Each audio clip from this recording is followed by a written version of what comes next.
evening and welcome to the September 2016 edition of Curriculum Connection. I'm Medford's Curriculum Director, Laura Lundy. Tonight we will focus on the fourth R in education, teaching responsibility through personalization. Medford schools, along with other districts around the nation, are working to increase student responsibility by creating a personalized learning environment. Personalized learning is founded on giving kids more voice and choice in how and when they learn best. Throughout the Medford District, students have returned to their buildings to find new learning spaces. These spaces are called maker spaces at the elementary buildings, the learning commons at the middle school, and flexible learning spaces at the high school. And although they have different names, they have a similar purpose: to give students more choices so that they can take more ownership over their learning. The maker spaces at the elementary are a little different than the flexible spaces at the middle and high school. Elementary media specialist Joanne Hudak explains. Makerspaces is a place where kids can go to explore. There's an activity out, and usually it's self-guided, where there are some directions where kids can sit down, they can follow a simple set of directions, and they can complete an activity. And it's usually something where they have choice in what they want to do and how they want to do it. So it's not like a worksheet where there's only one correct answer. It's, I'm going to build something. Since the year has just started and makerspaces are new this year, students still need training on how to use the spaces. Right now we're still building it, and we just ordered some materials that we're going to be putting out. I have a few places kind of set up where there's an activity with directions and it's ready to go, but we haven't trained our students yet how to do that. Mrs. Hudak says that makerspaces in the library gives kids choices to explore what they're interested in. A library is supposed to be where I can learn what I want and I can explore what I'm interested in.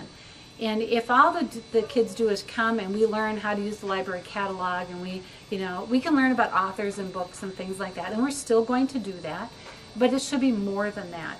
And it should be a place where I really can learn what I want and how I want to learn it. Once the spaces are ready, kids will have a large variety of activities to try both during library time and class choice time. Really cool with fairy tales. There's a problem with a fairy tale, like I think one's Goldilocks and the Three Bears, and you have to build a chair that Goldilocks can sit on without it falling over. We also have a little programmable robot for coding that will be out there, so we'll set out some directions, we'll let students explore. We have an online learning center too, where we have QR codes that lead to different websites that are specific, like we have some science websites, some history websites, that they can pick a website and they can scan that code and they can go to that website and they can explore. We have puzzles with like the planets. So I'll put out some planet books, we'll put the puzzle out there, they can look at the books, they can do the puzzle, and that's another way that they can learn. So we're going to try to get to the learners of all different levels, and again we're just going to build. The Learning Commons at the middle school is located in a room adjacent to the library. Prior to this year, the room was a computer lab, but it's now divided into separate learning spaces in order to give students a collaboration area, a quiet area, and a teacher-directed area. Middle school library media specialist Tracy Schumacher says the Learning Commons serves as a model for personalized learning. Basically, personalized learning is that it's personal. You're meeting the students at where they learn best, really what's best for their learning. And that's why we have different spaces. If they learn best by themselves, we have personal flex spaces. If they learn best in a group, we have group spaces. If they learn best teacher-led, we have coaching stations. So basically that's truly what the name is what it is.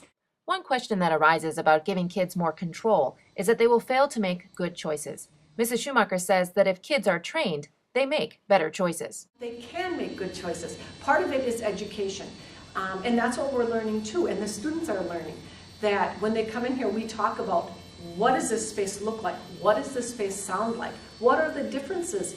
What does personal flex look like and sound like versus group flex or something else? So as long as they're trained on that and they understand it, they really can make good choices.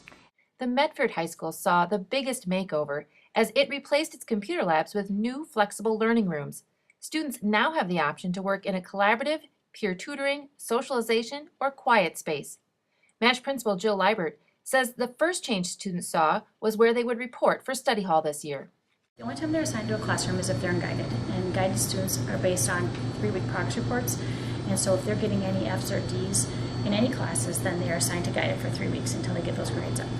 But if you're not in guided, then you have the choice to make. So any of those spaces, and students can freely choose on that day where they want to go.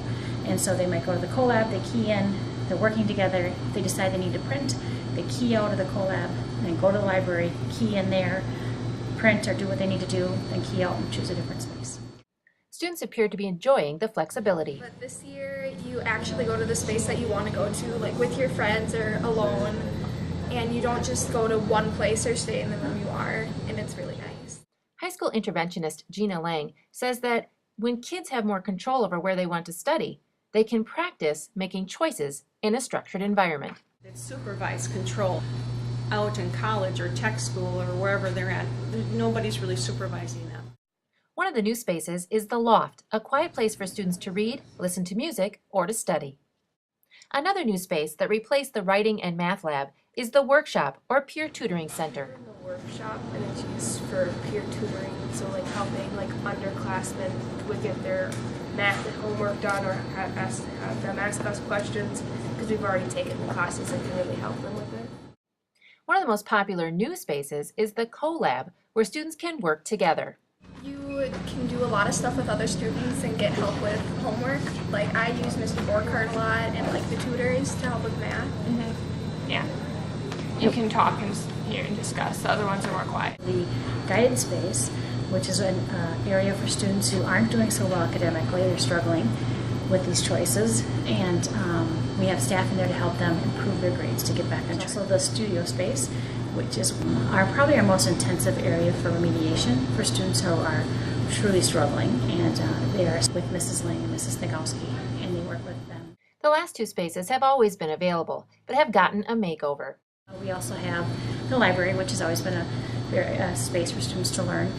There's some soft, comfortable seating in there also for them to work quietly, collaboratively if they need to. And there's a Sands, which is more of a relaxation space. It's been there in previous years also, but we've kind of revamped it and rejuvenated it, if you will, giving kids some more things to do.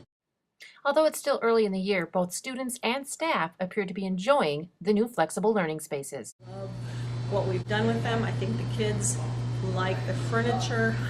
So far I've seen very respectful students and using them appropriately, and I'm really proud of our students and how they've adjusted to the new change. So. Yeah, I definitely think that the new spaces are really positive for all the students. I think it's awesome that we can actually have a say in where we go during study hall and not just be pushed one way or the other. Yeah, I think it's really nice too. I found that I have more resources this year for like help with homework and stuff, and like having Mr. Borkhardt in this classroom is really nice, and other students. Even though the spaces look different at each level, the idea is the same. Each space has its own purpose. Students are encouraged to select the space that they need, and if students make poor choices, staff will guide them in the right direction. By giving kids more voice and choice in their learning, students practice making their own decisions, and it is only through practice that they become more responsible adults. For Curriculum Connection, I'm Laura Lundy.